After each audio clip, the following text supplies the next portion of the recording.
Welcome to Harpriya's media. వైసీపీలో ఆ నలుగురిలో వేమిరెడ్డి ప్రభాకర్ రెడ్డి ఒకరు. ఆయన రాజ్యసభ సభ్యుడు కూడా. జగన్కు ఇష్టమైన నాయకుల్లో ఈయన కూడా ఒకరు. సజ్జల రామకృష్ణారెడ్డి, వైవి సుబ్బారెడ్డి, విజయసాయిరెడ్డి, వేమిరెడ్డి ప్రభాకర్ రెడ్డి ఇప్పుడు జగన్కు మూల స్తంభాలుగా ఉన్నారు.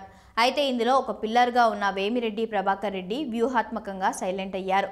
నెల్లూరు జిల్లాకు చెందిన మాజీ మంత్రి అనిల్ కుమార్ యాదవ్ నోరు పారేసుకోవడంతో పాటు వైసీపీ హైకమాండ్ పెద్దలు తీరు నచ్చక ప్రభాకర్ రెడ్డి సైలెంట్ అయినట్లు తెలుస్తోంది. నెల్లూరు జిల్లాలో వైసీపీకి గట్టి పరిస్థితులు ఎదురైన సంగతి తెలిసిందే. కోటంరెడ్డి శ్రీధర్ రెడ్డి, ఆనం రామనారాయణ రెడ్డి, ద్వారపురెడ్డి చంద్రశేఖర్ రెడ్డి వంటి ఎమ్మెల్యేలు వైసీపీకి దూరమయ్యారు. జిల్లాలో కూడా పార్టీ పరిస్థితి అంత ఆశాజనకంగా లేదు. గత 2 ఎన్నికల మాదిరిగా ఫలితాలు వచ్చే ఛాన్స్ కూడా లేదు. ఈ తరుణంలో జగన్ వేమిరెడ్డి ప్రభాకర్ రెడ్డికి కీలక బాధ్యతలు అప్పగించారు.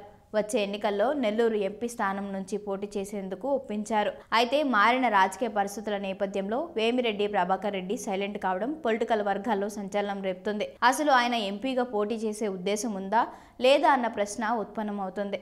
ప్రస్తుతం వేమిరెడ్డి ప్రభాకర్ రెడ్డి నెల్లూరు జిల్లా అధ్యక్షుడిగా కూడా ఉన్నారు.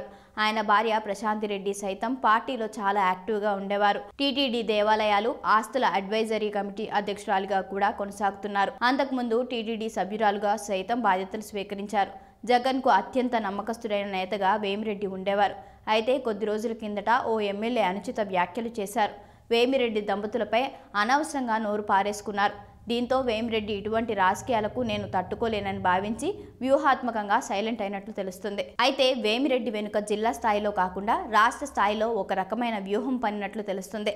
ప్రస్తుతం వైసీపీలో అంతా బాగుందని జగన్ చుట్టూ ఉన్న కోటరి చెబుతుంది. కానీ చాలా వరకు లోపాలు ఉన్నాయని, సర్దిద్దుకోలేకపోతే మూల్యం తప్పదని చాలాసార్లు వేమిరెడ్డి జగన్కు సలహా ఇచ్చినట్లు తెలుస్తుంది. దీంతో ఎప్పుడు నెగటివిటీతో మాట్లాడుతున్నారని కొందరు పెద్దలు జగన్కు నూరిపోసినట్లు సమాచారం. అటు అధినేత పట్టించుకోకపోవడం, జిల్లాలో పార్టీ శ్రేణులు వ్యతిరేకంగా పనిచేయడం వంటి కారణాలతో వేమిరెడ్డి పక్కకు తప్పుకుంటున్నట్లు తెలుస్తుంది.